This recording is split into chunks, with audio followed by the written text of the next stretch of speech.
নমস্কার সবাইকে, কেমন আছেন? আশা করছি খুব ভালো আছেন। আমার নতুন একটা ভিডিওতে আবারও অনেক অনেক স্বাগত জানিয়ে আজকের এই ভিডিওটা আমি স্টার্ট করছি। আজ কিন্তু মহাসপ্তমী।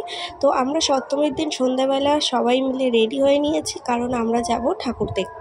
সারাদিন তো ব্লগ করা হয়নি, আর সারাদিন বাড়ির থেকে বারও হয়নি। তো সেই কারণে যখন আমরা বার হচ্ছি তার আগেই ভাবছি ব্লগটা স্টার্ট করি। তাই জন্য দেখতেই পাচ্ছেন একদম রেডি হয়ে তাই ব্লগটা স্টার্ট করলাম। আর এই যে আমরা সবাই মিলে ঠাকুর দেখতে বেরিয়ে গিয়েছি। আজকে যাব সাউথের দিকটা, সেই রকমভাবে আমরা ঘুরিনি, কারণ আমাদের সাথে একটা বেবি আছে, তো সেই কারণে।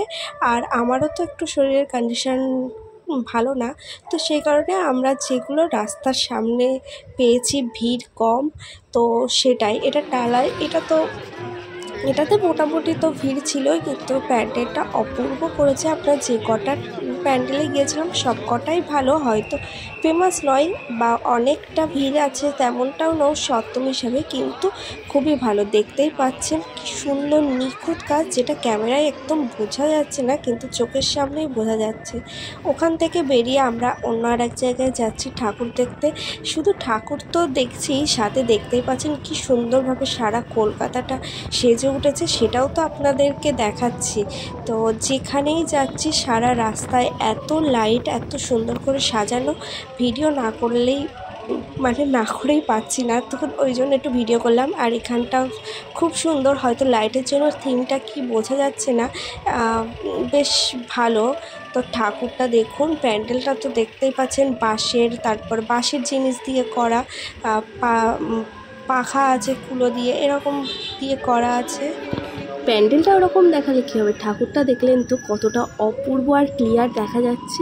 ওখান থেকে ঠাকুর দেখে আমরা এখন বেরিয়ে পড়লাম আর একটা জায়গায় ঠাকুর দেখার উদ্দেশ্যে। তার মাঝখানে আমরা টুকটাক রাস্তায় একটু খাওয়া দাওয়া করেছিলাম, ওই আইসক্রিম, কারণ বাড়ি গিয়ে আবার খাওয়া দাওয়া করবো, কারণ বাড়িতে রান্না ছিল সেই কারণেই। আর এই যে আর একটা প্যান্ডেলে চলে এসেছি, এই প্যান্ডেলটা একদম অপূর্ব, কি সুন্দর একটা থিমের ওপর করা আছে। আপনারা দেখলেই বুঝতে পারবেন যে অকখা লেখা আছে, বিদ্যাসাগর, রামমোহন রায়, আর বিচুলি দিয়ে, শালপাতা দিয়ে কি সুন্দর নিখুঁতভাবে কাজ করা আছে।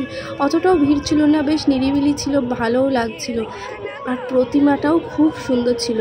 আপনাদের সাথে তো করে শেয়ারই করতে পারলাম না, তো আমি শর্টস করে রেখেছি, এক এক করে সব করব। রাস্তায় যেতে যেতে এরকম ছোট ছোট প্যান্ডেল তো প্রচুর ছিল, তখন আর দাঁড়ানো হচ্ছিল না, একদম রাস্তার ধারে একটু ভালো যেগুলো দাঁড়াচ্ছিলাম। তো এখন বাড়ির দিকে যাচ্ছি, আর আজকের মতো ভিডিওটা এখানেই শেষ করছি। দেখাবেন নতুন একটা পুজোর ব্লগের সাথে। ততক্ষণ আপনারা ভালো থাকবেন ও সুস্থ থাকবেন। আর ভিডিওগুলো একটু শর্ট হয়ে যাচ্ছে, কিন্তু কিছু করার নেই, যতটা দেখছি ততটাই শেয়ার করব।